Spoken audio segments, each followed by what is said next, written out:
Meaning of extended family. Extended family. Extended family. Extended family.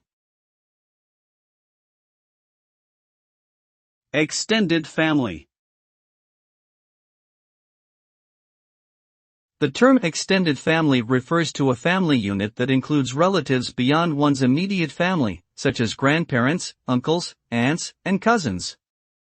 These individuals typically share a close bond, and often provide emotional and financial support to each other. Extended families can vary in size and structure, but they commonly play an important role in many cultures and societies around the world. They can offer a sense of community and belonging, as well as additional resources and care for children and elderly family members.